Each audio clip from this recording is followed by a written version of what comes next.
Good morning, dear ones.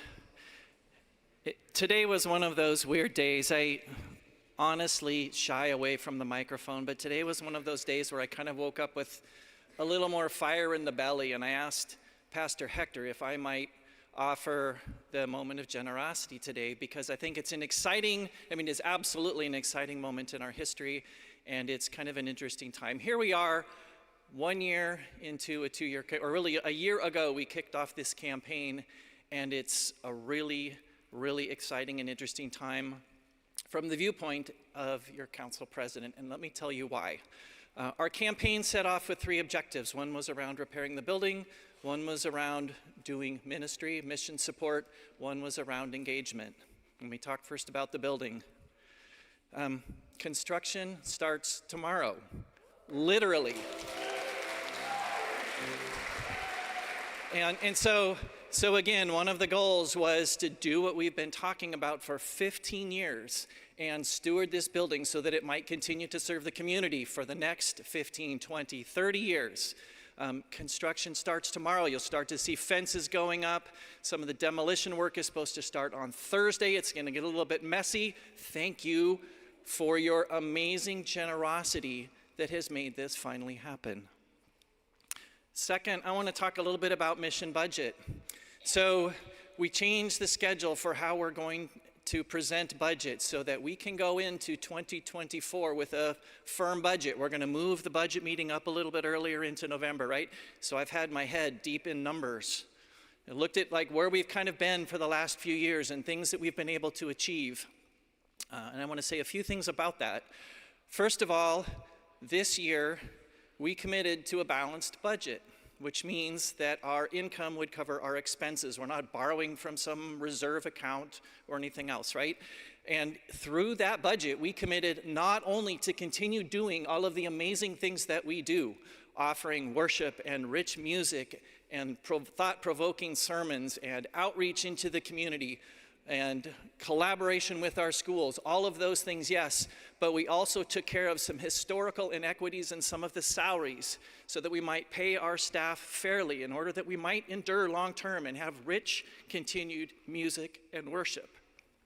We also acted in our faith and acted out our faith by faithfully increasing our benevolence to communities outside this building. Like we said we would, we did all of those things in this budget.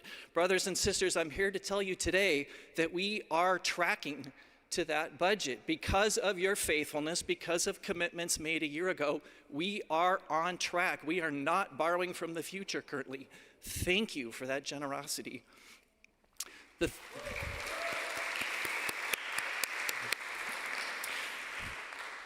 And so then the third thing I want to say, remember, the third tenet and the thing that we said, we wanted 100% engagement. I want to talk a little bit about engagement.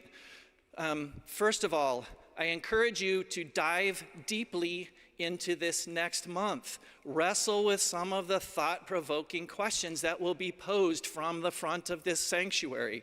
Think about the shift of giving to towards giving from a place of faith, a place of gratefulness, or giving because of what God has given us, right? I invite you to dig into that this month and all of the things. There's a couple of other opportunities for engagement that I want to uplift. You've seen them in what's happening. I'm going to emphasize them a little bit. On October 29th, it's Recommitment Sunday, so we'll have an opportunity to recommit to things that we made a year ago. If you are able, have an opportunity to reconsider giving and perhaps increase the giving. If you weren't able to join us a year ago, it's an invitation to join in that process.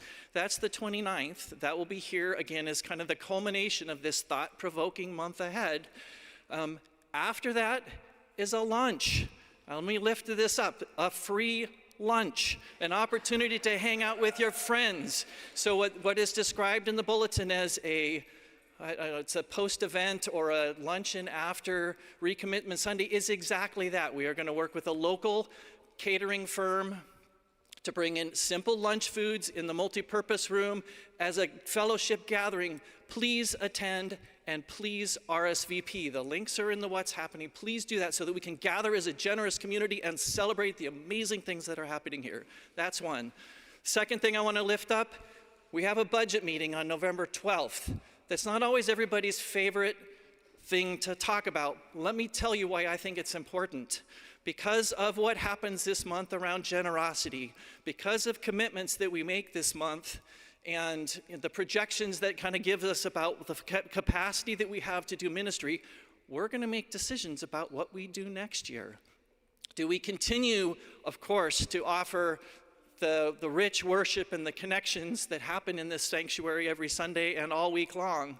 Of course we'll continue to do that, but there are additional opportunities to increase benevolent giving, perhaps. There are additional opportunities to address still some inequities in staff pay. There are other things that we can do. We need to make decisions. Why I think it's vitally important that people participate in the process is because it speaks to how we plan to move forward in mission together. So please, if you can come November 12th, I think the What's Happening says you are invited. You are absolutely invited. And Mark says, please come. It's an important discussion about moving forward in ministry. So if I can leave you with one thing, it is deep, heartfelt generosity. This congregation responded so generously a year ago and has kept those commitments. We are in a very good place. Dear ones, please keep it up. Thank you.